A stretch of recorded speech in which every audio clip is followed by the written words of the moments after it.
prions que le Seigneur puisse encore ancrer, inscrire en être dans la crainte du Seigneur dans nos cœurs. Et au nom du Seigneur Jésus-Christ.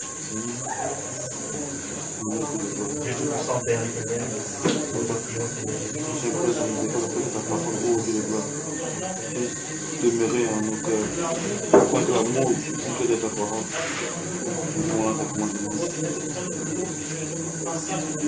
Père, inscris ta crainte dans nos cœurs. Inscris ta crainte dans nos cœurs, Père. Enseigne-nous, Père, tes voies. Inspire ton obéissance, Père, dans nos cœurs. Nous te prions, Père, accorde-nous au nom de Jésus-Christ.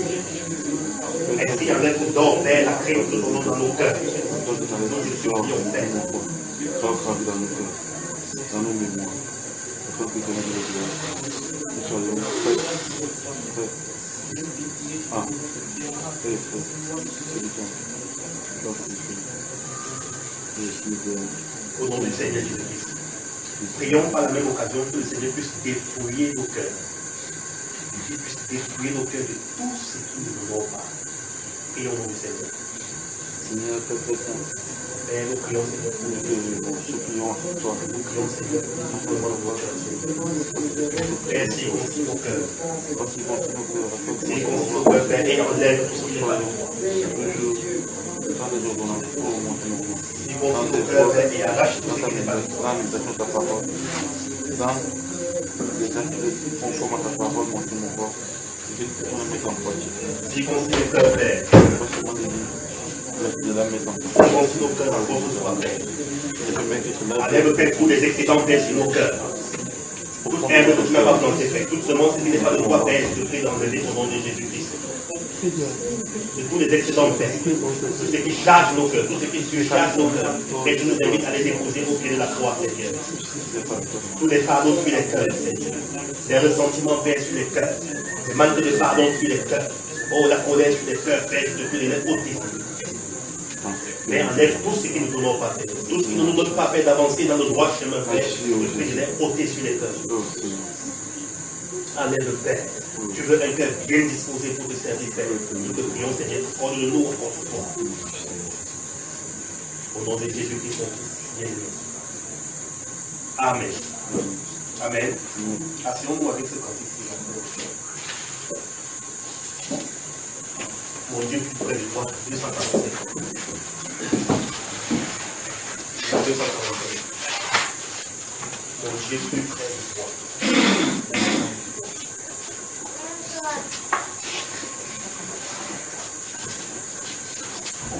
Mon Dieu, plus près de toi. Plus près de toi.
Bonsoir.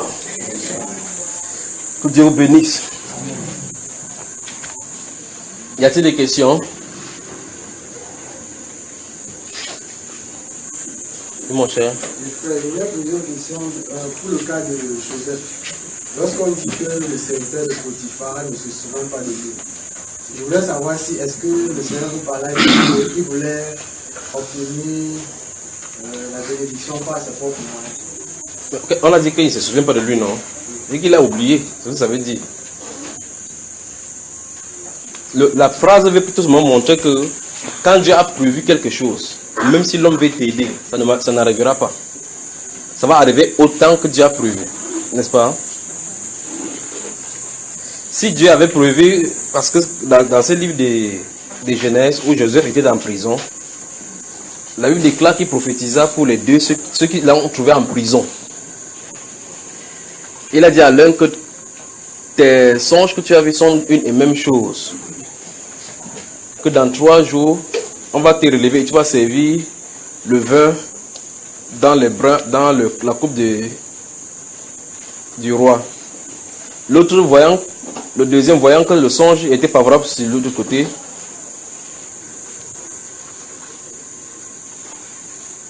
il a aussi donné son songe. Et là, il lui a dit, dans 3 jours, on va te relever, mais on va couper ta tête.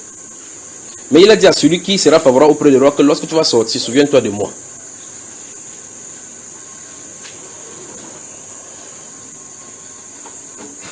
La Bible déclare quand il est sorti, il allait auprès du pharaon. Quand on dit souviens-toi de moi, ça suppose que celui-ci sert le vin dans la beurre du roi. Quand le roi s'assoit pour faire le jugement, n'importe quoi, il tend le gobelet, c'est lui qui sert. Donc il a en relation avec le roi. Il peut parler en faveur du roi, d'un prisonnier. Mais maintenant, il y a un motif qui a envoyé Joseph en prison. N'est-ce pas? Ce motif-là est injuste. Ce n'est que le Dieu juste qui peut le justifier. Pharaon n'a pas le pouvoir de le justifier. Alors, si le justifie, il va encore le rendre esclave.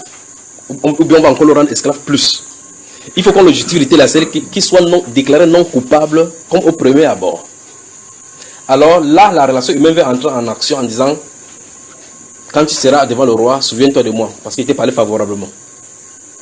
Avec l'onction, on peut créer l'amitié des hommes, mais pas la faveur de Dieu directement. Tu vois cela? Bon, il y a beaucoup à dire là-dessus. Mais maintenant, Joseph savait que ce n'est pas cela dont il est question. Mais là, regardez bien qu'après cela, Dieu a encore jeté la famille. La famille était encore accentuée au point où les gens vont descendre, ainsi de suite. Maintenant, qu'est-ce que Dieu va faire? Dieu va permettre à ce même pharaon-là d'avoir un songe. Si Dieu avait donné le songe à quelqu'un de l'Égypte, ça n'aurait pas d'effet. Mais il donne au roi du pays. Il donne au roi du pays qui a le contrôle surtout pour qu'il prenne les décisions nécessaires. Parce que s'il donnait ça à un quartier-ça, le quartier-ça va dire qu'il va même voir le président pour lui dire que j'ai vu tes songes, veut dire que si la famille te dérange au quartier, c'est ton problème. Mais comme c'est lui que le songe a touché, il faut qu'il ait l'interprétation. C'est là où le monsieur dit, ah ouais, roi vit éternellement. Il y a un type là-bas en prison, il donne l'interprétation du songe aux gens. Là, c'est comme vous l'avez fait, pourquoi faire le venir ici? Ça, c'est Dieu. Donc, le songe et le trouble est entre les mains du roi. La personne qui peut guérir se trouve en prison. Il n'a pas d'autre choix que de le faire venir. Pas vrai? De la même façon comme le roi Saül avait des troubles sur lui. La personne qui pouvait résoudre ce trouble-là, c'est David qui était son remplaçant. Si tout le monde du quartier prenait la guitare et jouait, ça n'aurait pas de foi parce que la guitare de David est ouente. La guitare de David est ouente. Et là, maintenant, il peut jouer, ça a l'effet. Pourquoi? Parce qu'il y a quelqu'un derrière qui contrôle ces événements.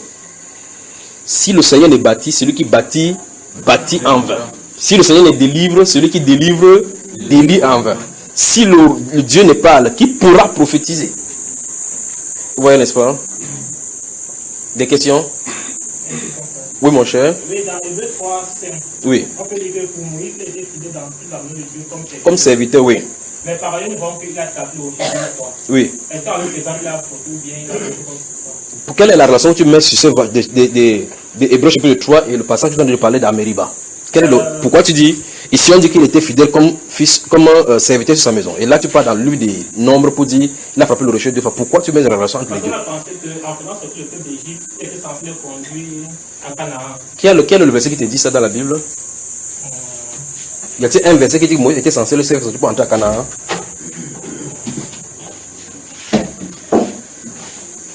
Si tu trouves, donc tu nous dis. Dieu n'a jamais envoyé Moïse d'aller les retirer pour faire entrer à Canaan. Il n'a jamais dit ça. Nulle part. D'accord? Pose ta question autrement. Dieu, c'est pour ça que la Bible, son principe est clair, il ne se répand pas de ses dons et de ses appels. S'il avait dit à Moïse que tu vas faire sortir pour faire entrer, Moïse va faire entrer. Mais il a dit, va, dis-leur, dis à Pharaon, ainsi par le Seigneur, l'Éternel, laisse aller mon peuple qui fasse 3 jours dans le désert, qui m'adore. Là où il a rencontré Moïse, il a dit que tu vas les faire sortir, ils vont m'adorer ici. C'est là où ça passe s'est arrêté. Voilà. D'accord mon cher? Parce que c'est Yeshua qui fait entrer. Yeshua. Josué. Yeshua. Qui fait entrer le type de Jésus. Des questions? Oui mon cher. Je voulais poser une question un peu dans la vie. En fait, aujourd'hui, on allait faire un travail avec... Dans la vie?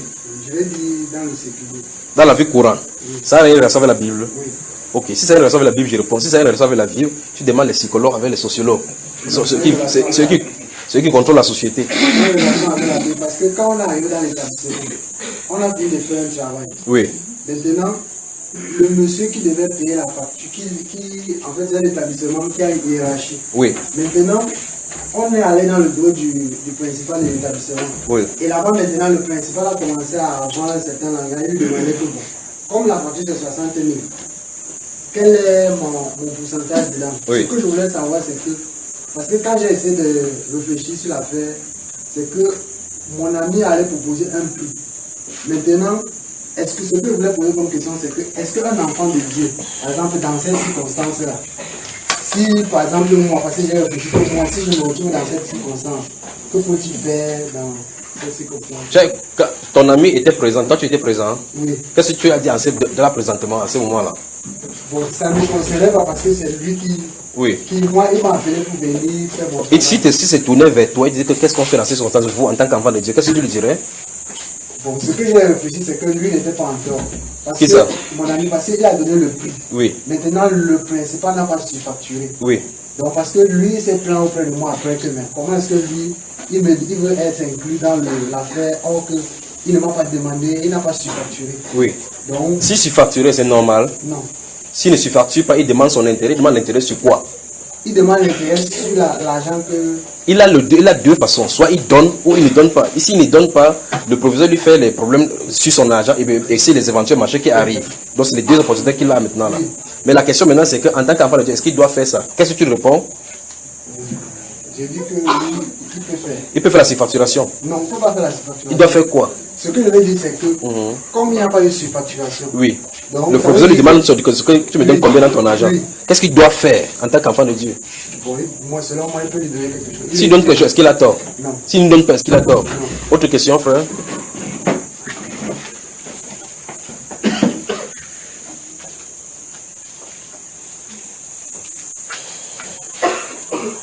Y a-t-il autre question? Oui, une question. Ma question est la suivante.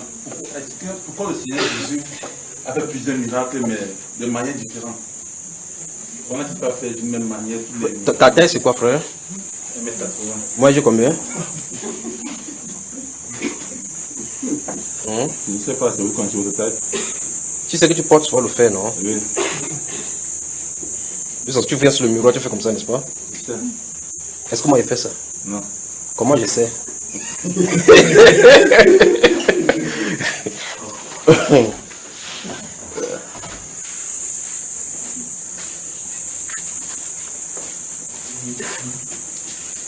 Tu me demandes pourquoi je fais toutes choses. Il a fait la même fleur d'excuse, il y a plusieurs couleurs. Il t'a fait, tu es colosse, moi je suis petit. Poitagne, et là il a la voix grave. Moi, Véro ne dérange pas, l'autre c'est les problèmes. Chacun est comme ça là. C'est le Dieu qui a la diversité, complexe et en même temps en harmonie. Autre question? Oui, mon cher. Oui, dans 1 Corinthiens 14, 23, Paul parle de simples auditeurs là-bas. Je ne sais pas à côté de qui il parle à part de simples auditeurs. Un auditeur qui est simple, il ne dérange pas, il est seulement simplement là-dedans. Parce que bon, et dans Acte 2, 4, quand le peuple parlait en langue, Oui. les gens, après les arrivés, bon, ils ont entendu ce qu'on disait. Oui. Bon, et dans le cadre de l'église, on dit qu'il faut un interprète. Oui. Bon, pourquoi eux, ils entendaient ce qui était dit et personne n'interprète? Ce n'est pas dans le corps du corps, ce n'est pas dans le cadre du corps là-bas. Ça, c'est au milieu de l'assemblée. Là, c'était en population. Autre question? Oui, tu es dans le même cas, puisque la prophétie de Joël que Pierre cité disait que ils prophétiseront, ils ont des sons de vision. Oui. Ils parlaient en langue. Je ne sais pas si ça s'y rapprochait, parce que ceux-là, on a dit parlaient en d'autres langues. Oui. Mais le passage que Pierre cite là-bas parle des prophéties, des sons et des visions. Je ne sais pas si c'est quoi une prophétie, par exemple? Une prophétie, c'est annoncer peut-être des événements qui se produiront, qui vont se produire devant nous, donc pas des événements passés, mais qui sont... C'est que Daniel avait vu, on lui avait parlé directement, il avait vu ça en songe. L'événement de... Daniel était un prophète. Les choses qu'il a vues là, qu'il a annoncées, il a vu en songe alors qu'il dormait, à la couche de sa nuit, ou bien on lui a dit directement. Les événements qu'il a racontés à Nébuchadnezzar de ça. Quand tu lis le livre de Daniel, Oui. les événements qu'il a racontés, on lui a dit directement, ou bien il les a vus dans la nuit. C'est la prophétie ou c'est pas la prophétie?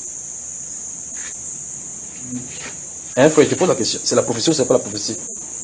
Quand il annonce, c'est la prophétie. Je sais pas si en recevant. Quand on lui donne, c'est pour qu'il garde. C'est pour qu'il annonce. Donc ça dit que la prophétie peut passer par des songes. N'est-ce pas, mon cher? Autre question? Je vais vous parler de ces ministères prophétiques là. Oui. Dans un enseignement, tu avais dit ici, je ne sais pas où l'enseignement, tu avais dit que les prophètes dans l'Ancien Testament, eux, se sont créés eux-mêmes des problèmes. Je n'ai pas... Il parlait de quoi pour dire cette bout de phrase là? Donc c'était par rapport aux persécutions que les prophètes ont subies. Ce que je voulais donc savoir... Comme par exemple quel prophète? Bon, il y en a plusieurs, par exemple Michel qu'on a giflé. Oui. Oui. Oui. Ce que je voulais comprendre un peu, c'est qu'est-ce que tu voulais par là dire? Il voulait par là dire qu'il ne savait pas la diplomatie pour pouvoir s'adresser. Quand tu as les gens devant toi, tu peux dire que tu vas aller voir le jour, tu vas voir, il faut faire tabac. D'accord? Autre question, poser les questions importantes. Les questions, oui. Dans Acte 15, les gens disent qu'il les a dit qu'on ne fait pas dans ça pour qu'ils se connaissent à Dieu. Ils ne se connaissaient pas la foi, par la loi, parce que avant que Pierre ou Paul ne commande la prédication, il y avait beaucoup de prosélytes. Ces prosélytes-là, comment ils sont arrivés dans le corps, donc comment on les a convertis? En fait, comment est-ce qu'ils sont arrivés dans le Seigneur? L'apôtre Pierre a d'ailleurs répondu à cette question que c'est par la foi que nous croyons être sauvés de la même manière que eux. Il a dit ça, non? C'est pas ça, frère. Comment tu sais que c'est ça qui répond à la question? Est-ce que la loi avait vocation à convertir? Si moi, une personne dans la loi qui avait été convertie, si c'est comme ça. Tu connais une personne qui s'est convertie à Dieu par la loi? C'est ce qu'on appelle la Bible appelle conversion, frère. C'est pour ça que tu les appelles prosélytes, parce qu'ils changeaient seulement des religieux qui étaient des camps païens vers le camp des soit pharisiens, soit ici, on les appelle les prosélytes. D'accord? Et comment les Juifs les considèrent alors? Il est considéré justement maintenant comme à part entière, mais à une condition qu'il reste toujours dans la loi. C'est pour ça que dans le livre de Matthieu chapitre 23, Jésus va donner la malédiction aux pharisiens en disant: malheur à vous pharisiens et sadducéens hypocrites. Parce que vous courez terre et mer pour faire de quoi? Des prosélytes. Après que vous l'ayez fait, vous faites comment? Un candidat 2 fois plus grave que vous pour la Géhenne. Parce que le pharisainisme ne s'est converti de cette façon-là. La conversion, comment on dit? La conversion des pensées, ça n'amène pas à Dieu. C'est la conversion des cœurs. Et c'est pour que ça soit comme ça, il faut que ce soit l'esprit qui le fait. Le changement de pensée, de ta façon d'agir, de comportement, on peut faire cela avec la morale. La Bible, il ne s'agit pas de la morale. Il s'agit d'abord de la loi de l'esprit qui entre. Quand ça arrive maintenant, la morale de Dieu vient en action par la suite. D'accord? La question que je voulais demander est, quand on parlait de la chambre haute, la chambre haute c'était comment? C'était une maison ou bien c'était, on parle de 100, je pense que c'est 120 qui parlait en langue. Oui. Bon, c'est 120 là, il y a une chambre ou dans une maison, je ne comprends pas le terme de chambre en ce moment. Mais quand on dit chambre, tu dis que c'est une chambre, c'est une maison ou c'est comment? On dit chambre haute, ça veut dire que la chambre qui est une maison en étage, du côté en haut, comme nous sommes exactement ici. Oui. Quel est le problème? Et comment ça pouvait contenir 120 personnes? On t'a donné la dimension de la maison. Pardon? On t'a donné la dimension de la maison. Non. Voilà, tandis qu'on a dit 120, ça se pose que la maison pouvait contenir 120 personnes, sinon on ne devait pas dire 120 dans une chambre haute. On a dit par exemple 3000 qui s'est convertis au cours de la cour. Tu as demandé la dimension de la cour? Non, non. Donc ça veut dire qu'il pourrait convertir, il y avait au moins 3000 personnes là-bas. N'est-ce pas, frère? Nous sommes combien ici là maintenant?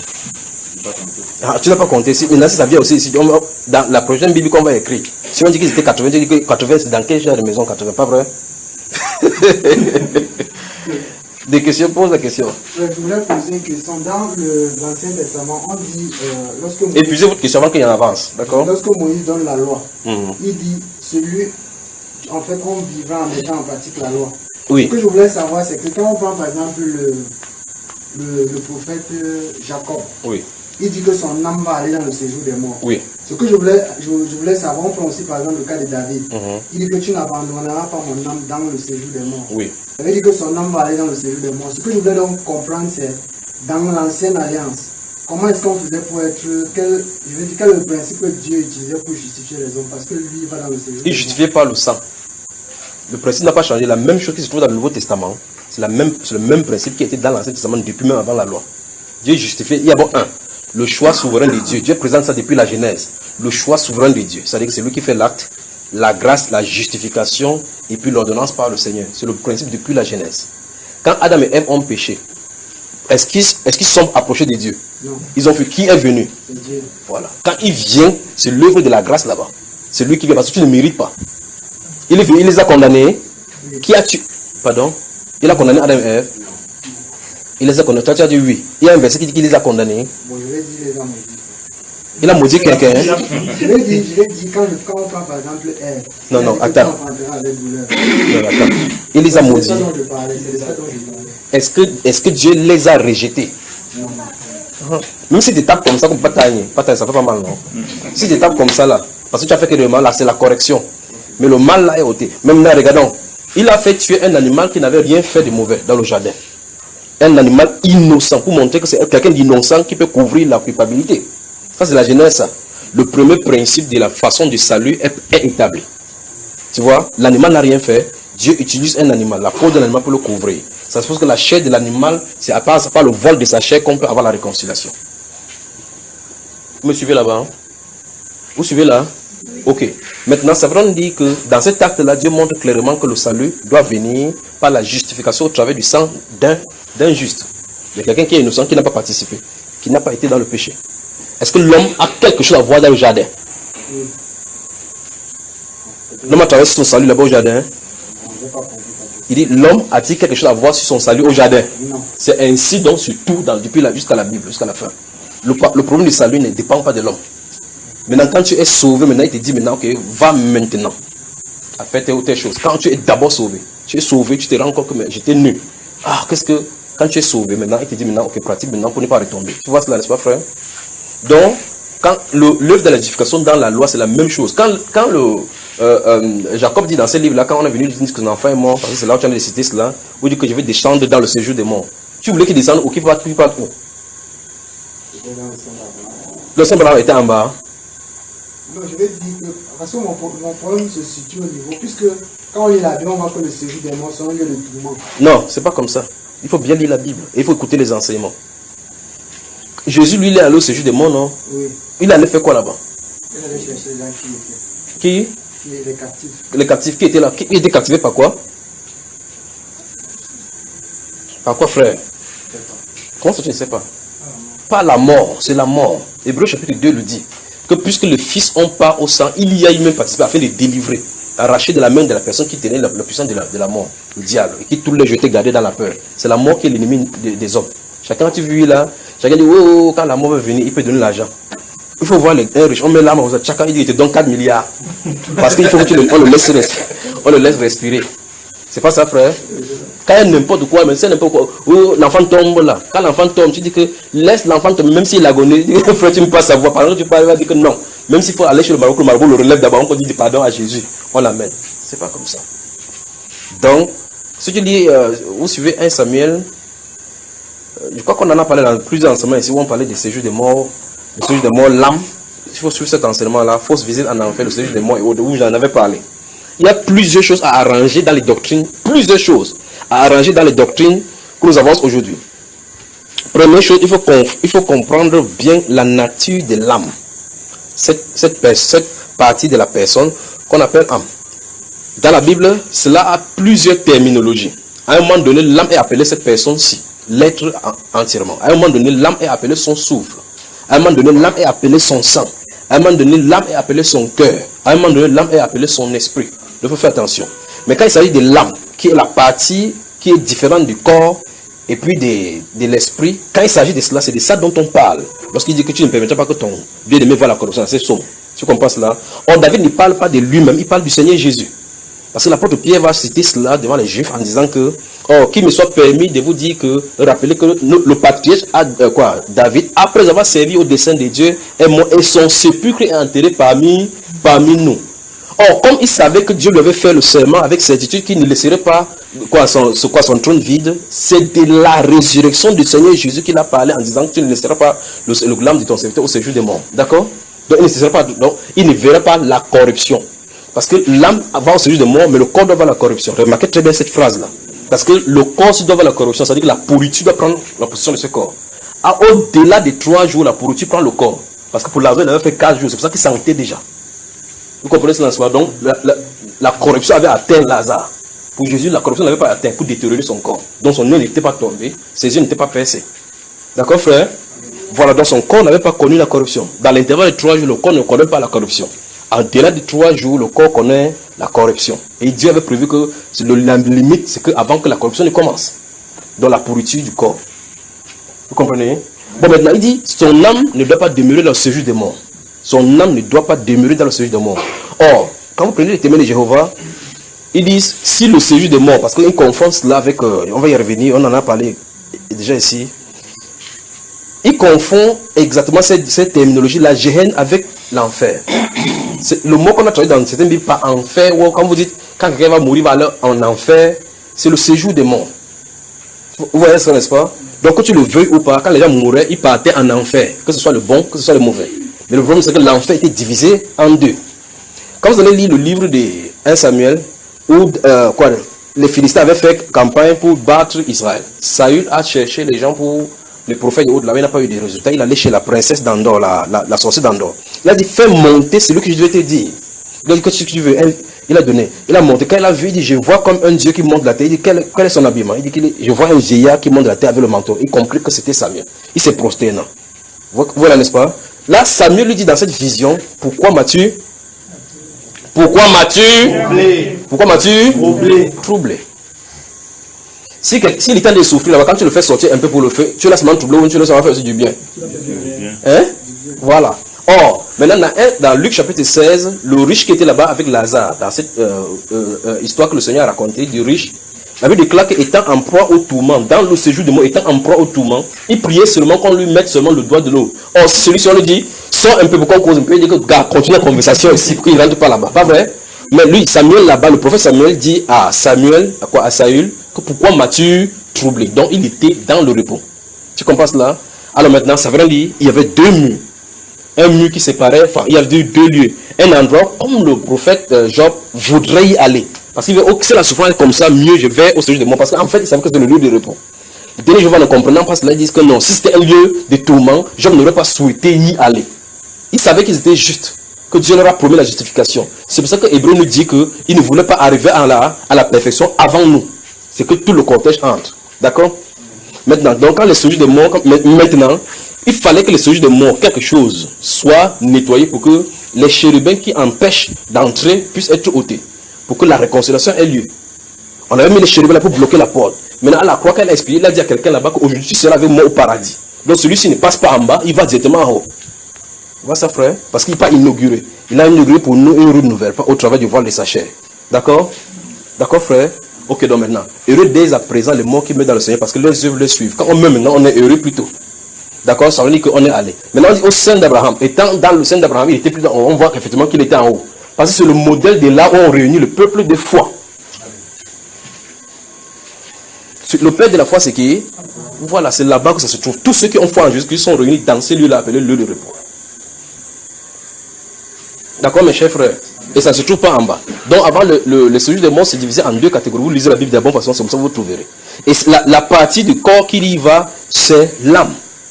C'est l'âme. Maintenant, ce qui est en train de dire, c'est qu'il y a beaucoup de choses à arranger. C'est que les gens disent que l'âme est immortelle. Tu lis la Bible, il n'y a pas une seule trace de ces versets-là dans la Bible. C'est pour cela qu'on a dit effectivement, parce que si l'âme était immortelle, ça suppose que l'âme la personne a déjà la vie éternelle. Il n'aurait pas besoin du Seigneur Jésus. C'est justement parce que l'âme est mortelle qu'on a besoin de la vie éternelle qui vient pour demeurer en nous, pour nous permettre de vivre la vie de Dieu. Vous voyez la chose, n'est-ce pas? Maintenant, le Seigneur Jésus dans Matthieu chapitre 10, verset 28, il dit, ne craignez pas celui qui peut tuer le corps. Vous voyez, ça c'est la chair ici. Et qui ne peut rien faire à l'âme. Craignez plutôt celui qui peut tuer le corps et détruire, destruction. Vous voyez, détruire l'âme dans la géhenne. Ça suppose que si l'âme avait la vie éternelle, ne serait pas détruite. Parce qu'on ne peut pas détruire la vie éternelle. Parce que la vie éternelle, c'est la personnalité même de Dieu. Vous savez, n'est-ce pas, frère? Donc, il faut résoudre le problème de l'âme. Résoudre le problème de l'enfer qui est divisé en deux. Résoudre le problème de la différence entre l'enfer et la géhenne. Parce que la géhenne, c'est là où il y a la seconde mort. Donc, quand vous mourrez maintenant, c'est la première mort. Ça suppose que si vous partez en enfer, okay, qui serait la géhenne, on ne pourrait pas dire la seconde mort. Quand même maintenant on se couche, on se repose, on s'endort pour les autres. Les autres maintenant vont toujours dans le lieu de tourment là. Comme quelqu'un qui irait dans une cellule pour aller en prison. C'est ça, n'est-ce pas? Voilà. Des questions? S'il n'y a pas de questions, on commence.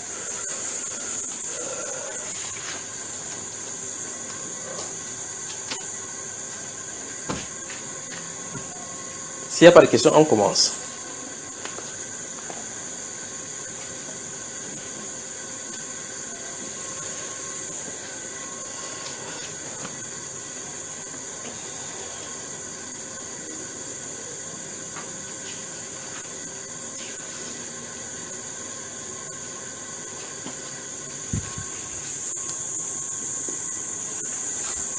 Ou bien, ce n'est pas de questions, moi je vous en pose quelques 2 ou 3 questions.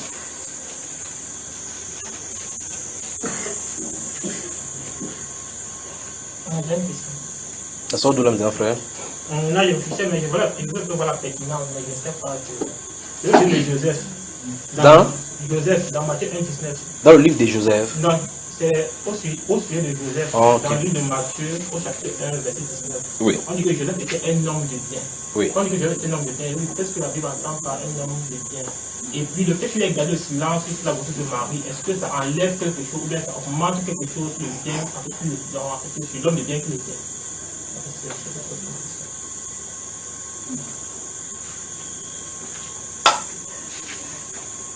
Regarde le gars là. Demande-lui si tu cherches vraiment quoi au juste.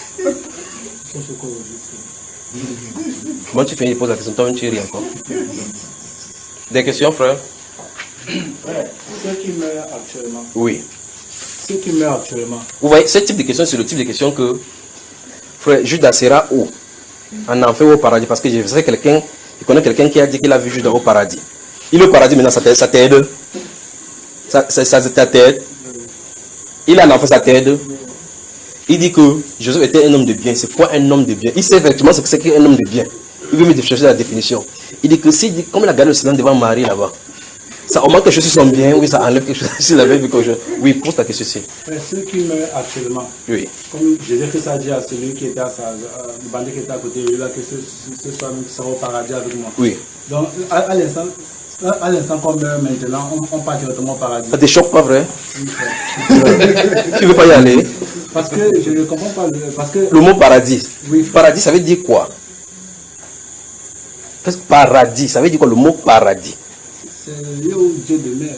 C'est le lieu où Dieu demeure. Donc Dieu au paradis. C'est fort avec toi. Dans le trône de Dieu au paradis. Vous devez franchement lire votre Bible. C'est grave.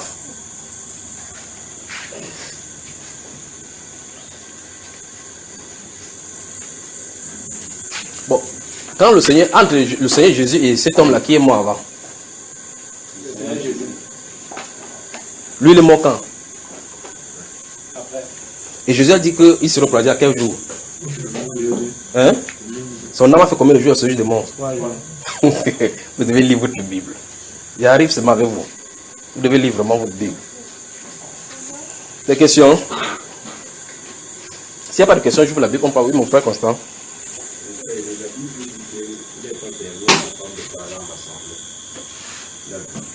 La Bible dit qu'il n'est pas permis à la femme de parler en assemblée. Oui. Je voudrais savoir, qu'est-ce que c'est que l'assemblée? Oui.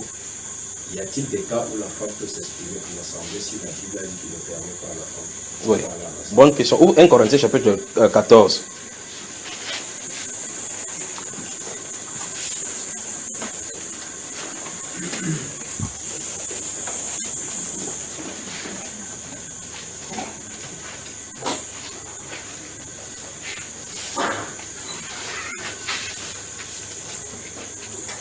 Si vous avez le téléphone allumé, éteint. Si vous voulez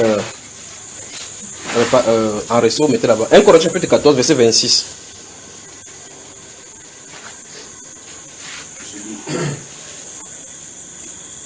Que faire donc, frère, lorsque vous vous assemblez, les uns ou les autres parmi vous ont-ils un cantique, une instruction, une révélation, une langue, une interprétation, que tout se fasse sous l'éducation. Actes chapitre 12.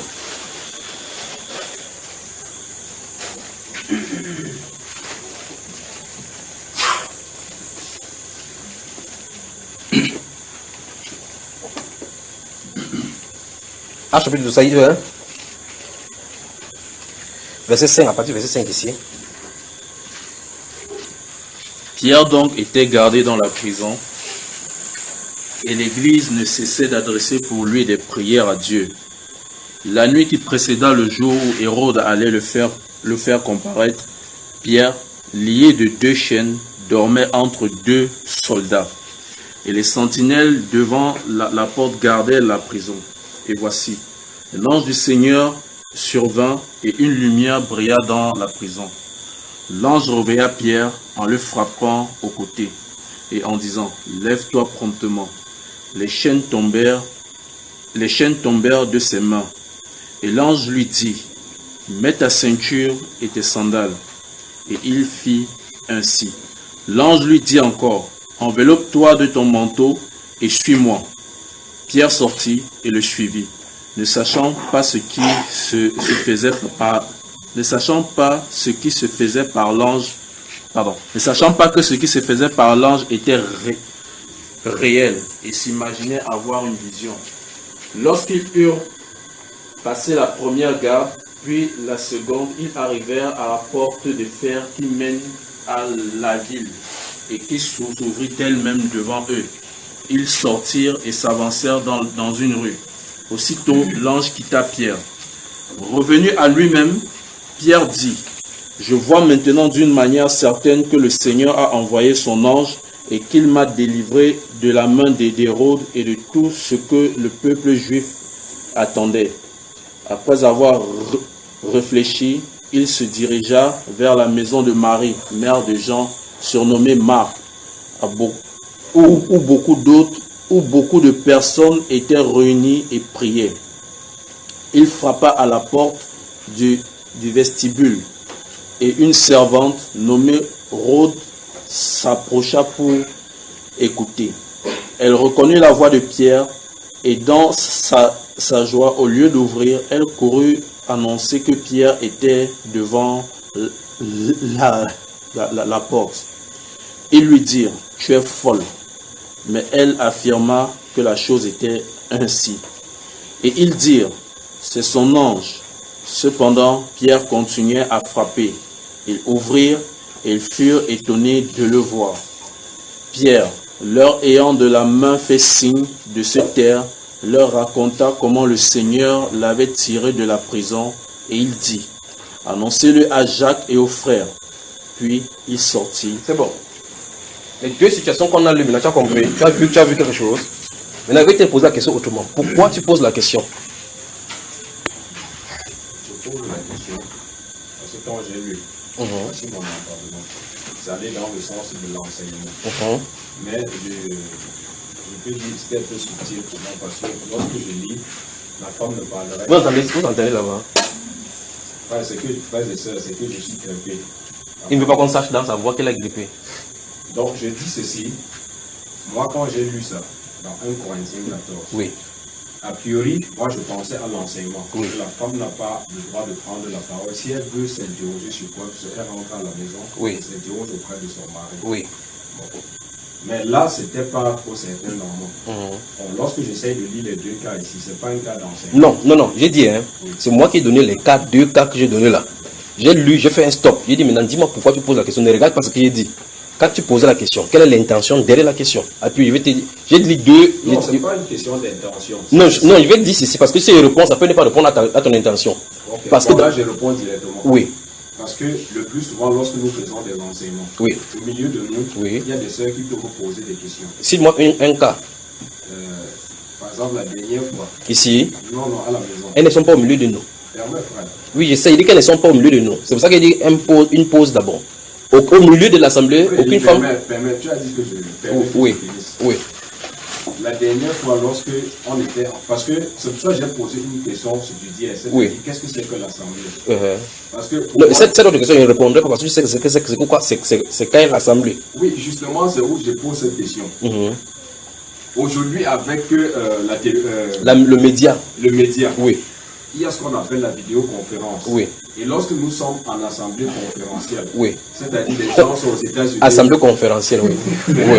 Regardez bien le mot, assemblée conférentielle. Et d'autres. Et oui. Nous sommes interconnectés. Oui. Là, je suppose que nous sommes en assemblée. Tu supposes que c'est ce que la Bible dit? Nous sommes en assemblée. Vraiment?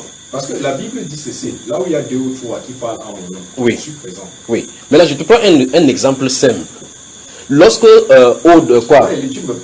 j'ai compris ta pensée, c'est pour ça que j'ai fait stop.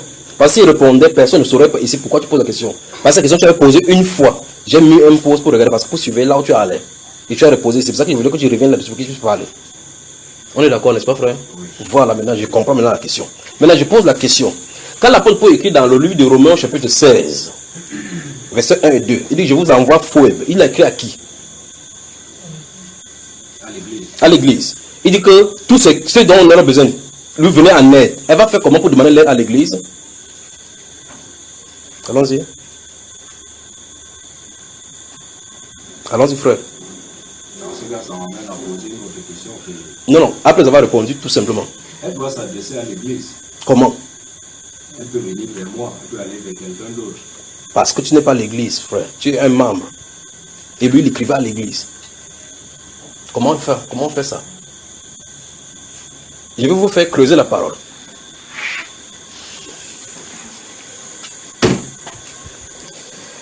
Dans 1 Corinthiens chapitre 14, je vous ai fait lire le verset 26. La Bible déclare, lorsque vous êtes assemblés, au nom du Seigneur Jésus-Christ, que la femme se taise, car il ne leur est pas permis d'y parler. Donc l'initiative de prendre la parole ne leur est pas donnée. Pas vrai? Maintenant, dans 1 Corinthiens chapitre 16, chapitre 14 ici, on dit que si vous avez les cantiques, vous pouvez chanter ensemble. Quand on chante, les femmes se taisent. Est-ce que quand on chante, les chants doivent se taire? Voilà. La Bible déclare par exemple qu'elles peuvent avoir le don de prophétie. Pas vrai? Elles prophétisent comment? En parlant. Où ça? Essaie de donner un seigneur, par exemple, une soeur qui a une prophétie. Comment elle va faire au milieu de l'assemblée, par exemple? Elle peut prendre un frère. Oui. Oui. Un verset biblique qui le dit, par exemple? Non, je n'en ai pas. Dans ce cas, c'est pas ça, non? Bonsoir. Vous pouvez revenir. Bonsoir à vous. Je vous aime vraiment. Vous savez quelque chose? Il a dit assemblée comment il a dit ça? Conférentielle. En fait, dans son esprit, et c'est ce qui est vrai, c'est que si vous lisez 1 Corinthiens chapitre 5, l'apôtre Paul dit, écrivant à Corinthe, il dit n'étant même pas présent, n'étant même présent physiquement, je suis avec vous, notre esprit étant assemblé. Mais maintenant, si c'est chez vous que vous êtes unis, toi et ta femme, et notre chrétien, vous allez penser ensemble, même au téléphone, vous êtes unis, non? C'est pas ça, frère? Si tu es avec ta femme à la maison, l'autre frère est là, l'autre soeur est là, et qu'il y a un frère même au téléphone, vous êtes unis. Dans cet endroit, même ta femme doit se taire. On est d'accord? Comment tu dis quoi, frère? Tu n'es pas trop d'accord? Baissez la tête, prions, frère.